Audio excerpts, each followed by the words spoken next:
Well, let's face it, since the pandemic, the entire world has moved to some version of remote work. Now, let's face it, we're not going to build a ship in a shipyard remotely.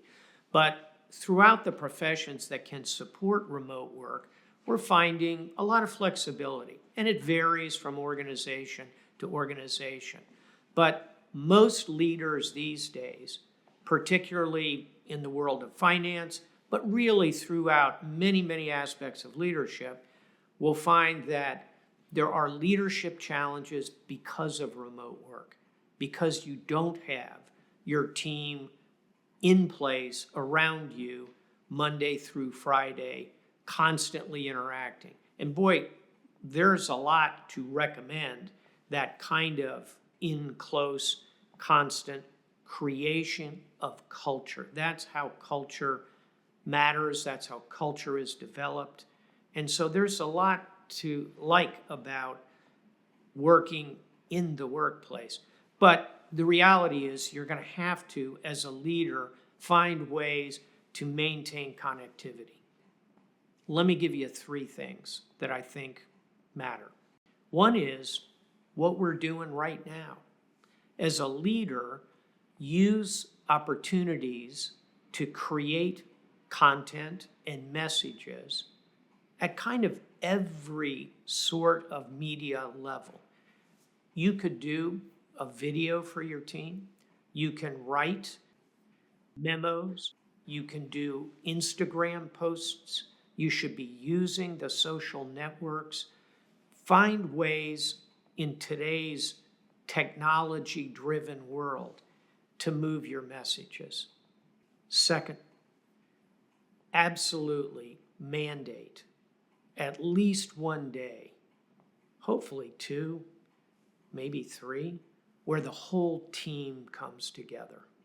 I'm chairman of the board of a very large charitable foundation. And the way we do that is we say Tuesday, Wednesday, Thursday, everybody. We need everybody in.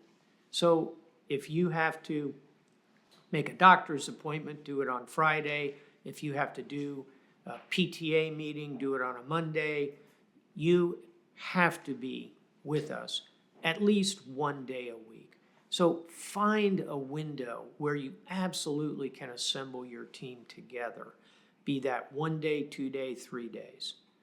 And third and finally, I think most importantly, when you do bring the team together, conduct activities, both professional and enjoyable, that make people see the value of being in the workplace.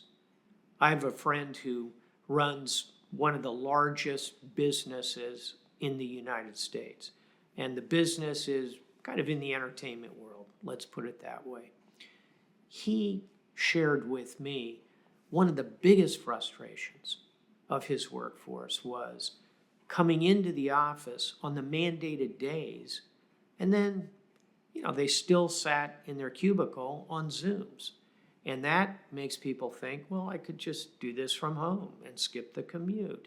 So he embarked on a program that had both a professional and an enjoyable component to it that made those days together in the office truly meaningful. The professional, pretty obvious. That's when you're going to do your in-person encounters, your mentoring, all the things you absolutely have to do live to run the build.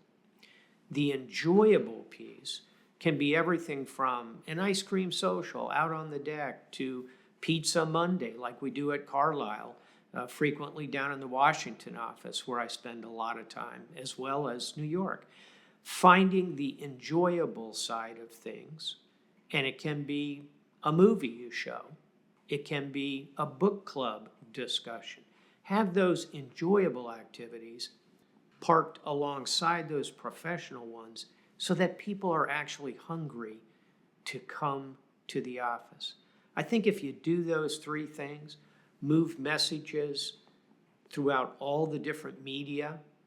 Number 2, find very specific times to bring your team together. And number 3, when you are doing that, Make sure there's a mix of both professional and enjoyable.